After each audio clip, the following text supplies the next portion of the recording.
Banyaknya orang yang sukses di masa depan karena pernah bersabar dan ikhlas di masa lalu.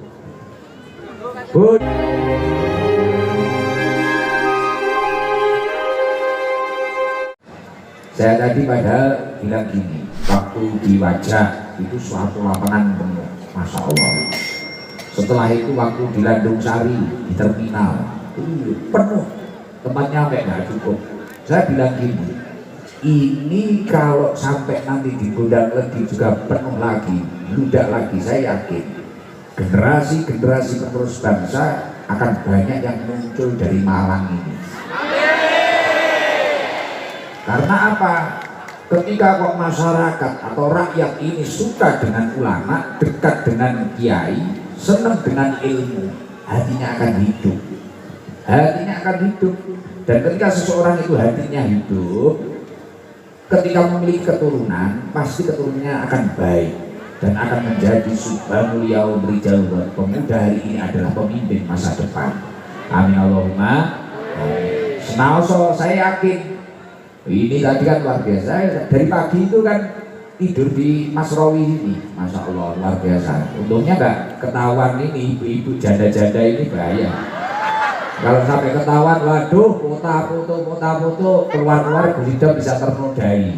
Lah, alhamdulillah. Sing rene golek story wonge teko.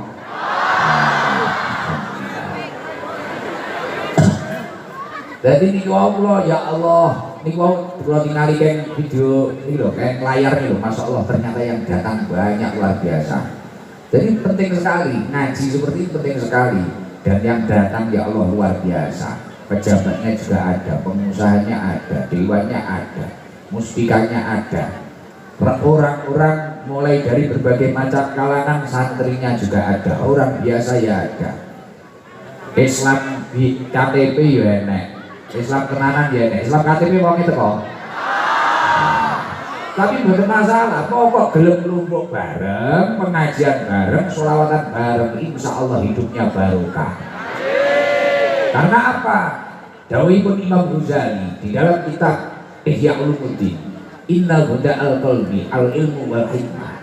Sesungguhnya makanannya hati itu adalah ilmu dan hikmah.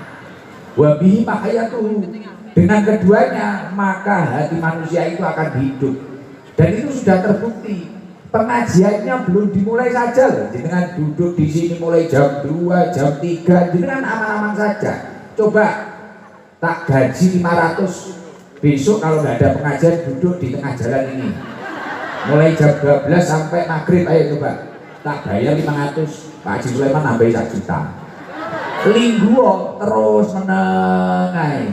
Tapi nek memang kok niatin dengan ngaji, Masya Allah ayem. Bokong ngapal gak kroso, sayur di rumah loh belum dipanasi gak kroso, suami nyari wis gak ngurus, pokok roh busidam sejenak melupakan suami. Lah kita ini mak-mak is status bodoh ngupload fotoku karo Masya Allah tabarakallah, ternyata lebih ganteng aslinya. Wah, ngapain Mbak Bupati jenengan kalah sak strip. Yang ngeten dulu Pak Bupati. Dawuhipun Imam Ghazali, inna huda al-qalbi al-ilmu wal hikmah. Makanannya hati itu ya ilmu dan hikmah. Makanya kalau orang itu kok hatinya dapat makanan akan hidup. Kelihatannya ngaji cuma sambil makan keripik, wayem atine gitu. Lali karo utange, lali karo masalahe. Bojone lho lali, ya ora? Heeh, kaya cah-cah nom-nom ngono kuwi, weh dingi kok susah-susah. Gus, ya Allah kula pun nembe susah, kadung pacaran ket SMP sampai kuliah. Ya Allah kula melok meragati ulang tahun, ngedol motor, gadekne pelem, gadekne knalpot.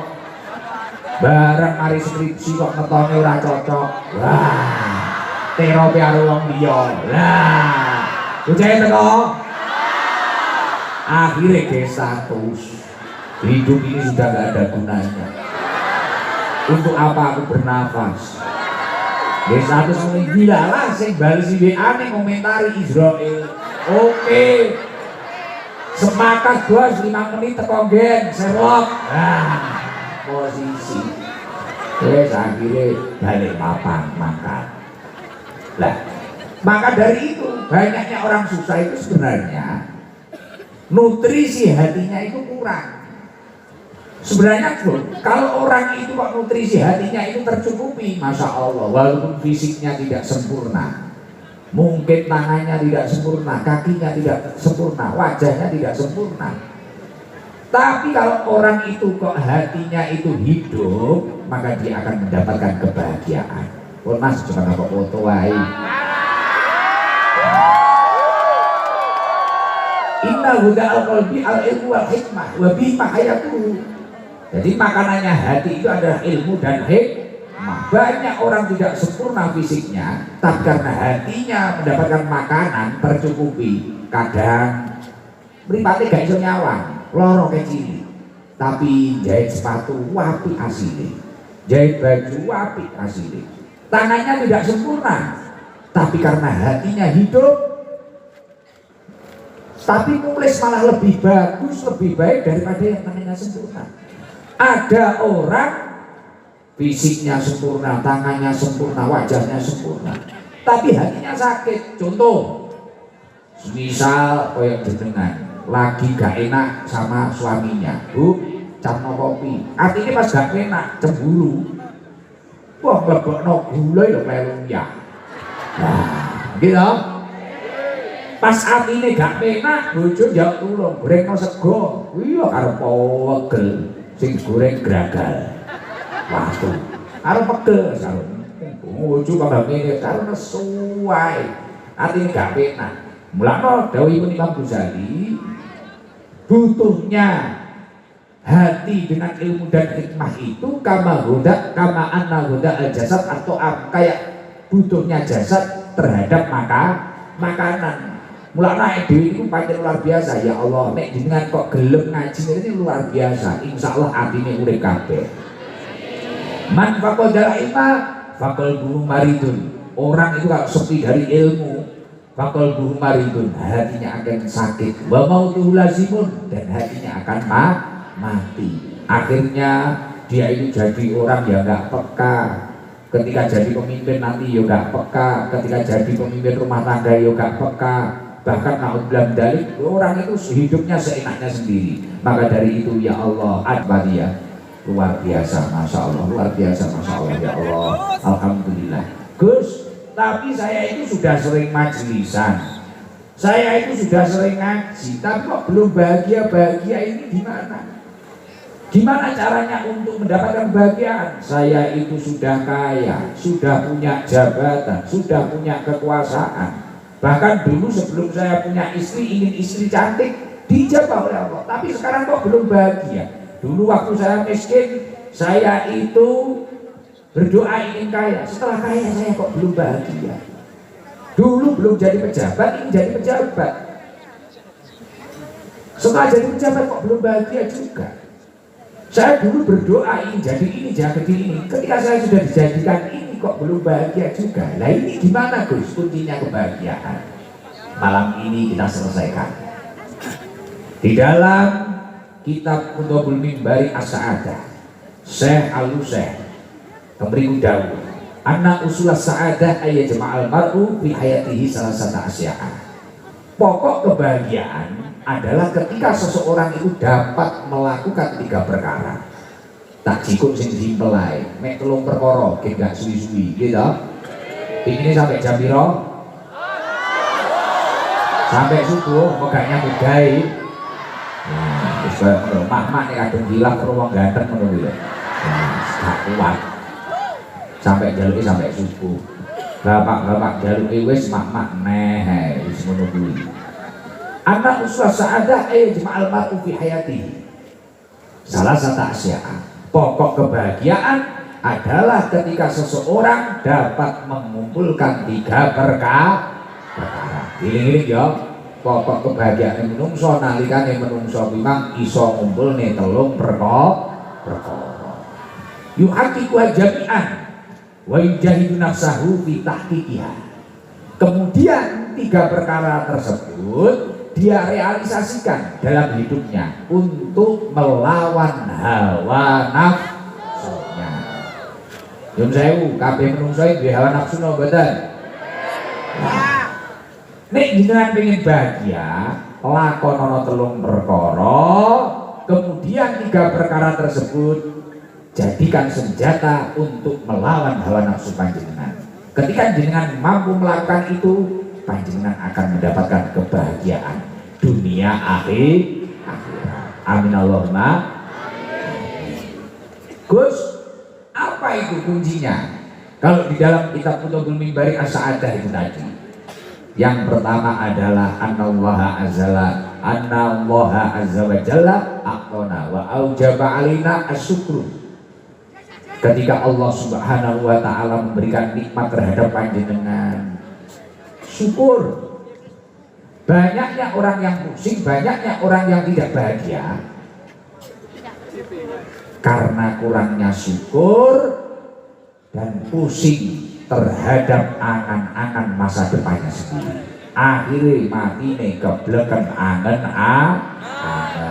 Contoh, padahal itu nikmat wakeh, punya istri cantik sudah, mobil sudah, motor sudah, rumah bagus sudah, tanah sudah, segala macam sudah, tapi kurang syukur. Roh tanggane ngedukne mobil mau dipikir sampai subuh. Pajirune tanggane lebokne sirah. Duit kok ngendi yo, kok diutangi Pak Haji Sulaiman. Masa aku gak patek duit kok tuku pajiru. Mikir Mas Rawi sampai subuh. Lah iya kok tuku pajiru. Wong kenal Pak Haji Sulaiman jadi ini. Kok diutangi karo saya Mas ini. Wis, pajiru lebokne sirah Pak Bupati. Mumet. Wis pusing padahal kita wis cukup. Dunia ini wis akeh. Dilalane enek kejadian. Mari ku pajiru tangga iki mang medhekne kulkas. 2 pintu. Kok kulkas lebokne sirahane. Kok iso tuku kulkas? Pikir rapatnya arep bojone. Sampai arep kelon gak sido. Lah iya ya. Mari ngutangi pajiru, Haji Sulaiman ngutangi nek kulkas. Piye ae dhewe yo nyambut gawe angel yo tangga ngarepan yo tuku kulkas 2 pintu ya apa pikir terus kulkas akhire kulkas lebokne sirah sampai subuh maneh. Lah mari kuwi tanggane duwe anak gak patek ganteng dilalah Pak Bupati. Lah kok bojone ayu wah mantune tanggane lebokne sirah maneh. Lagi anak itu anggone awake dhewe iki lho elek. Kok entuk bojo ayu, mosok ayu-ayu blereng. Nah, pikir neh, akhirnya mantune tanggane lebokne sirahne. Karena sirah ini tadi, kepala ini kebeken bondone tanggane, urung sampai tuwek akhirnya stroke ringan. Wonge teko. Nah, banyaknya penyakit seperti ini karena kurangnya syukur. Padahal orang itu kalau kurangnya syukur bahaya. Ibnu Athaillah As-Sakandari di dalam kitab Hikam itu mengatakan, man lam yashkuri ni'am faqad ta'arada li zawliha. Orang kalau tidak bisa bersyukur berarti sama dengan ia itu mudari nikmat iman. Nikmat iman dihindari. Akhirnya apa? Ketika panjenengan memiliki nikmat, nikmat itu mudah terlepas dalam hidup panjenengan. Wa man sakaroha, ketika seseorang itu mampu bersyukur, faqad qayyada bi qaliha, maka seperti halnya dengan telah mengikat nikmat itu di dalam hidup panjenengan, dan akan muncul janjinya Allah, la in syakartum la azidannakum. Nikmat itu akan ditambahi oleh Allah Subhanahu wa taala. Semoga semua yang hadir ahli syukur. Amin Allahumma. Makanya di dalam hidup ini yang paling penting pandai-pandailah untuk bersyukur. Jangan sampai kita itu menjadi orang yang hidupnya hanya selalu merasa kurang dan merasa bahwasanya Allah ini tidak adil. Jangan sampai. Naudzubillah min balik. Lah hadirnya majelis taklim, hadirnya majelis zikir, hadirnya majelis sholawat seperti ini adalah salah satu wadah di mana kita itu agar bisa bersyukur. Masya Allah, ternyata ada orang yang lebih mulia daripada saya mau duduk di jalan raya. Ternyata ada orang ini jabatannya luar biasa juga mau duduk ngantri-ngantri nunggu pengajian. Oh, ternyata ini ada tetangga saya ini lebih susah daripada saya, ternyata lebih istiqomah ngajinya daripada saya. Akhirnya jangan ngobrol, bu, dalamnya pundi, kula lumajang, bu, pundi kula gondang legi. Akhirnya jago silaturahmi. Oh, sitok iki masalah anak, sitok iki masalah bojone pada karaoke ae. Sing di bojo pada karaoke wonge teko. Dilalah sing lanang iki ya sambat. Sitoke cobone anak, sitoke bojone sing wedok iki pangan bodho ae. Rambuté gramasonan. Nek senam ngono po nggih klambine anake. Weluté mencotot kabeh. Wonge teko.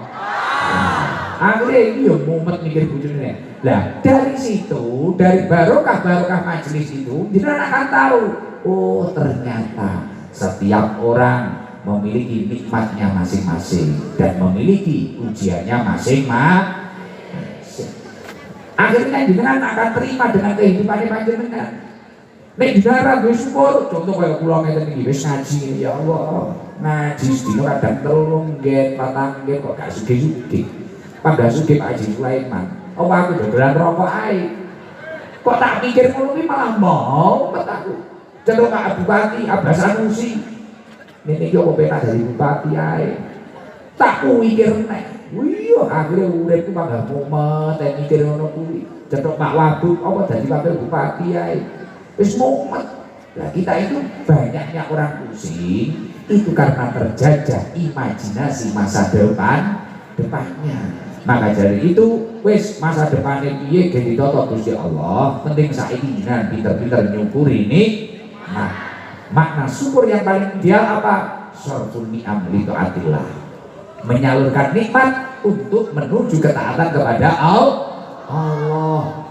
Maksudnya pripun Gus prakteke? Awak sehat mangkat majlisan, awak sehat mangkat jamaah.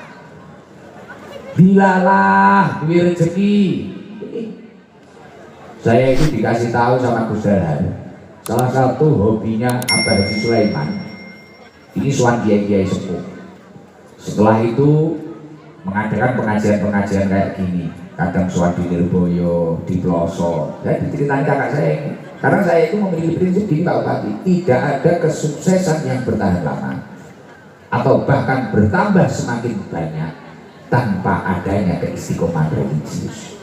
Telusuri siapapun saja, kok ada orang sukses, orang mulia di dunia ini, pasti dia memiliki keistiqomahan religius. Entah 1 hari baca Yasin 1 kali, bakto maghrib, entah itu baca Waqiah, bakto Nasar 3 kali, entah itu baca Maulid Simuduror setiap hari, entah itu baca Rotib setiap hari atau apa, pasti punya keistiqomahan religius. Ada orang biasa, anaknya sukses semua, pasti selidiki punya keistiqomahan religius, entah itu sodako, entah itu ahli sholat tahajud, entah itu ahli sholat hajat, itu pasti. Nah makna syukur yang paling ideal adalah syarful ni'am li taatillah, menyalurkan nikmat untuk menuju ketaatan kepada Allah. Orang kaya arek-arek ngoten niku kadang aku mulai lunga ke Korea syukuran. Wah tiba malah mendem-mendeman. Bukan mendem percaya teko. Nah, teko kabeh alhamdulillah. Saya. Jadi nek syukur tenanan kuwi entuk nikmat-nikmat muga gunane nggih nyedhek ning Gusti Allah. Ini paham ora iki kok benar lagi arep bahasa Jawa. Paham nggih? Nah, aku belajar bahasa Indonesia urung nek lancar kula. Enggak lancar ini. Nek Inggris mah luas. Kira-kira. Jadi nanti niku, mulakno nek jenengan pengen uripe bahagia, kunci pertama yang harus kita lakukan apa? Syukur.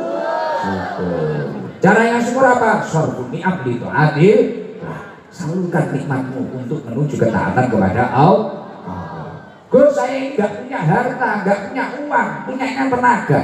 Gunakan musola-musola kita hidupkan. Innama ya'muru masajidallahi man amana billahi wal yawmil akhir. Orang-orang yang menghidupkan masjidnya Allah itu adalah orang yang iman kepada Allah dan hari akhir. Gus, saya ini kok masih garangan seperti ini, susahkan orang tua. Gak punya apa-apa saya, hidupkan masjid. Cobalah kegiatan 1 minggu sekali. Wah ayo, murah gede. Masjid kono, musola kene, hidupkan. Ibu-ibu, hidupkan majelis-majelis taklim, majelis ilmu. Lah itu namanya syukur. Semakin dengan syukur, hidup panjenengan akan ditambah nikmatnya oleh Allah Subhanahu wa ta'ala. Semua yang hadir semoga menjadi ahli syukur. Amin Allahumma amin. Dan nikmatnya ditambah oleh Allah Subhanahu wa ta'ala. Amin Allahumma amin. Nomor 2, kunci kebahagiaan yang harus kita lakukan apa? Wabtalana wa aujaba alaina as-sabru tujahul balwa. Sabar ketika Allah menurunkan ujian terhadap dirinya. Gus, jenengan orang rasane dadi kula, Gus, jajan jenengan dadi kula. Mesti kuwi to omongane. Lah wis paham aku. Jajan jenengan dadi kula ra kuat, mulah kuwi aku gah dadi kowe. Lah nek uang pengen bahagia, kunci yang nomor 2 adalah sabar ketika Allah menurunkan ujian. Loh Gus, gak semudah itu. Sabar itu sulit. Loh, la yukallifullahu nafsan illa wus'aha. Allah itu sudah menurunkan ujian sesuai dengan kadar kemampuan hambanya. Wis cocok, wong iki cobane ngene, iki wis cocok karo kemampuane. Yo mulane yo bener jawabane jenengan ra kuat nek dadi kula, yo pancen ra kuat. Karena jatah ujian karo nikmate wong iki yo beda beda. Wong senengane wong sitok seneng tempe, sitok seneng tahu. Sak omah enek wong 5, bojo, anak, iki lho senengane siji-siji. Olahragane sitok bal-balan, sitok badminton. Sitok enek sing poli, sitok enek sing turu wae. Tukang turu wong e teko. Tukang rasan-rasan wong e teko. Mula nek pancen pengen bahagia, kunci kebahagiaan nomor 2 apa? Sabar akan ujian Allah. Gus, jenengan iku muni sabar. Kula nggih ngerti Gus, innallaha ma'as-sabirin. Gusti Allah karo wong sabar. Tapi yo wabot. Cobaan saya itu sekarang masih berat, Gus. Tidak seperti yang panjenengan bicarakan, tidak seperti yang panjenengan bayangkan. Wabot nih jadi kula. Loh, dawuhipun Kanjeng Nabi Muhammad sallallahu alaihi wasallam, "Idza ahabballahu 'abdan ibtalahu." Ketika seseorang itu dicintai oleh Allah, ibtalahu, Allah malah menurunkan ujian terhadap hamba tersebut. Jadi kalau hidup panjenengan itu belas gak enak ujiane, lancar-lancar saja, ini malah saya curiga kamu ini dicintai oleh Allah atau tidak. Jadi kalau kita itu diuji, ya bersabar saja. Sabar, dungo, panggah ibadahnya Gusti Allah, panggahnya dengan Gusti Allah. Fa'in sobaro, ketika seseorang itu mampu bersabar dalam kehidupannya, dalam ujian hidupnya, ijtabahu, maka Allah akan memuliakan orang tersebut. Hasil survei membuktikan banyaknya orang yang sukses di masa depan karena pernah bersabar dan ikhlas di masa lalu. Bocah biyen dino dicaci gak duwe apa-apa, sabar tapi wis sregep nyambut gawe, ibadahe ditata, moro-moro diundani derajate. Ida aroda syai'an ayyakula lahu kun. Gusti Allah kadung ngersakne mah blek wis enek sing ora mungkin. Ya kayak saya tadi tuh. Dulu itu saya nyupir loh Pak Bupati. Dan nyun sewu, ini saya jujur sekarang sama ini. Di Bandung itu lucu kadang. Jadi saya itu kadang diinginkan, Mas nanti kalau ditanya ini, jenengan bukan Gus, jenengan itu anaknya Bupati Blitar. Jadi kalau ngapusi tapi derek dawe Gus kulo. Jadi ini siapa? Ini siapa Gus? Wah ini anaknya Bupati Blitar. Padahal waktu itu saya masih kecil nggak kenal sama Bupati Blitar. Ya wes lo ngapusi ngono. Ternyata itu adalah isyarat bahwa teman-teman saya adalah bupati-bupati, termasuk Abah Sanusi. Luar biasa. Diuluman apa sanusi sekali ketuk langsung mampet gerejel lah. Kini iki ora njaluk ning pantese lah. Ada.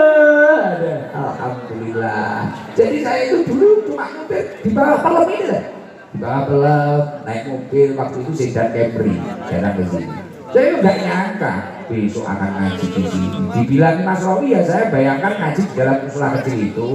Setelah itu saya berdampak yang dengarkan Mas Rowi dan keluarganya. Itu yang saya bayangkan. Saya nggak pernah bayangkan, oh jalan ini kok penuh, nggak bayangkan. Apalagi dipenuhi mak-mak yang lemu-lemu ini, nggak bayangkan dulu. Tapi Masya Allah, ya itu tadi sabar. Loh, apa derekan itu mudah? Kita dibentak-bentak, nyupir kita semisal keliru kita dibentak, kita ditimbali, capek-capek ngantuk timbali, Mas Rene kayak no kopi, Mas Rene itu kesel, kita sabar. Tapi ketika kita sabar, fa'in sobaro istabahu, Allah akan memuliakan orang tersebut. Dan ketika kita itu mampu ridho dengan kehidupan kita saat ini, Gus saya itu kok sulit, cobalah. Manusia itu selain harus mencari ridho Allah, harus berusaha ridho atas pemberian Allah. Oh cuma golek ridhone Allah tok. Piye carane sampean iso ridho karo nek ngekeki Gusti Allah? Dan hasilnya apa ketika panjenengan mampu ridho? Wa in radiya istofahu. Ketika panjenengan mampu ridho atas pemberian Allah, istofahu, maka panjenengan akan dipilih untuk menjadi orang yang istimewa di antara yang lainnya. Semoga semua yang hadir menjadi orang yang istimewa. Amin Allahumma